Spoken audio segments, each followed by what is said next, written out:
Alright everyone, we're back, and I've got the Peavey Rage 158 red stripe again.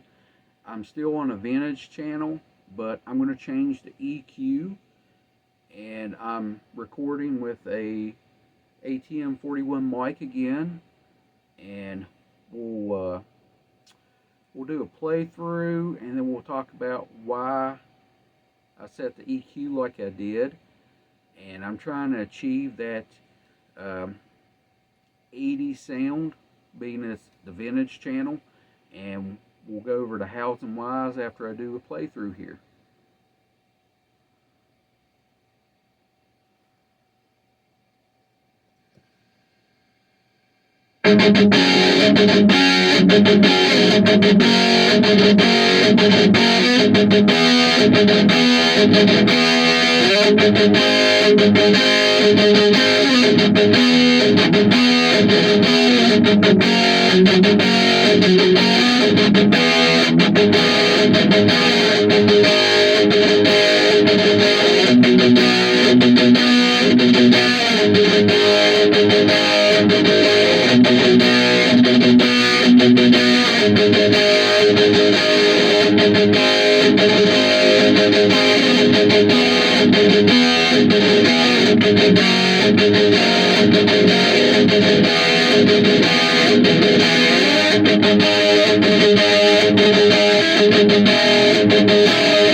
guys, I think it hits those vintage tones, which is the vintage channel and what it's going after. So when you set the EQ on this amp, you got to think this is an 8-inch speaker. So if you're going after a Marshall tone, you've got to add more lows than you would normally add to that to thicken that 8-inch speaker up. And you're going after a Marshall tone, you need mids. So a lot of these, we'll say solid state amps, so they have a lot more gain than say a tube amp. So the trick with that is when you're setting it, you can easily get too much gain, and then you get into that solid state territory that a lot of people don't like, you know. So I'm going to give you what I'm running right here. I am on both of your lead gains. I'm just a little past 5 on both. The EQ on low is 7, which is way more than I normally would run with a 12-inch speaker. On the mids, I'm actually running a 9, which is almost wide open, which is, to me, that's crazy. I'm used to having vintage 30s and I don't have to do that. And your highs is a 7. So on your EQ, you're 797. And I'm hitting this with a Aries Effect Savage Boost, the older version, the 1 knob version. And I do have a gate and a hush pedal right behind it. And that's pretty well it. I mean, you're going into an ATM 41 mic, and that's what you're hearing. And I'll do some more videos here. I still have not even turned on the modern channel to hear what it sounds like. But there's a lot of tones in this amp, and you can get some really good recordings with it, which is surprising me. So I hope y'all like this, and thank y'all for watching. Like, share, and subscribe.